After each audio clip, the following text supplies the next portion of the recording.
पुण्यातील मातोबाची आळंदीत राष्ट्रवादी शरद पवार पक्षाचे प्रवक्ते विकास लवांडे यांच्यावर शाईफेक, पिस्तूल दाखवत धमकी देऊन जीवे मारण्याचा लवांडे यांचा आरोप.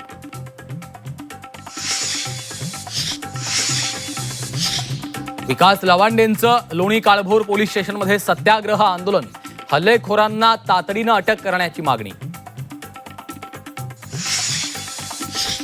महायुतीकडनं समन्वय समितीत मोठे बदल, सरकारमधील समन्वयासाठी आता मंत्र्यांची समिती, प्रदेशाध्यक्षांऐवजी आता मंत्री काम पाहणार, विश्वसनीय सूत्रांची झी 24 तासला माहिती.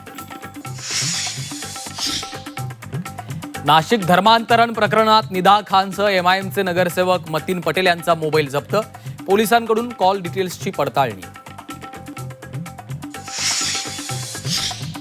कुंभमेळ्याच्या पार्श्वभूमीवर नाशिक शहरात अतिक्रमण विरोधात मोठी कारवाई, द्वारका परिसरासह शहरातल्या विविध भागात पोलीस बंदोबस्तात, अतिक्रमणावर बुलडोझर कारवाई.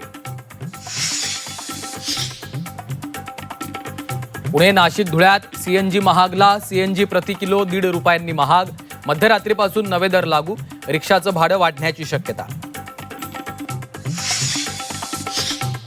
होर्मुझच्या कोंडीमुळे कच्च्या तेलाचे दर $200 जाण्याचा धोका, सामुद्रधुनी बंद राहिल्यास जागतिक अर्थव्यवस्थेला मोठा फटका बसण्याची शक्यता, तर देशात पेट्रोल आणि डिझेल दराचा भडका उडण्याची शक्यता.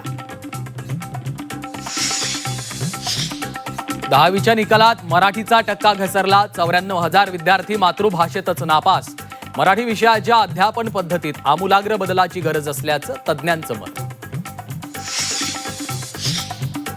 अष्टविनायकांपैकी मोरगाव थेऊर सिद्धटेक मंदिर महिनाभर बंद, उद्यापासून 9 जूनपर्यंत दर्शनासाठी मंदिर बंद असणार, संवर्धन आणि दुरुस्तीच्या कामासाठी मंदिर बंद ठेवण्याचा निर्णय. थलपती विजय यांच्या शपथविधीला ब्रेक, AMMK आणि इंडियन युनियन मुस्लिम लीगनं पाठिंबा देण्याचं नाकारल्यानं गोंधळ, PVKच्या सत्ता स्थापनेचा पेच वाढला.